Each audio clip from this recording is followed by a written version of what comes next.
બનાસકાંઠા પાલનપુરની કોર્ટમાં CR civil જજ દ્વારા 138 ઇન્સ્ટ્રુમેન્ટ એક્ટમાં આરોપી નિર્દોષ જાહેર।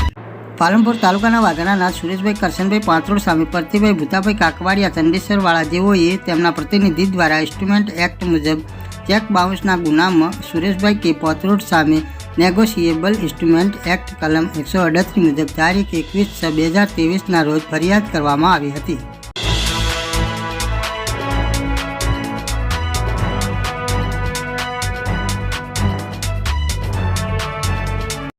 જ્યારે વાત કરવામાં આવે તો ફરિયાદ નંબર 3631/2023 જે પાલનપુરના CR સિવિલ જજ કોર્ટમાંની સિવિલ કોર્ટમાં વકીલ શ્રી MN જાધવના પ્રતિનિધિત્વમાં ચાલી જતા કોર્ટ દ્વારા ચુકાદાની તારીખ 15/1/2026ના રોજ સુરેશભાઈ કરશનભાઈ પાંત્રોડને નેગોશિયેબલ ઇન્સ્ટ્રુમેન્ટ 1881ની કલમ 138 હેઠળ સજાપાત્ર ગુનામાંથી નિર્દોષ જાહેર કરવામાં આવ્યા હતા। Bureau report KS update news Banaskantha.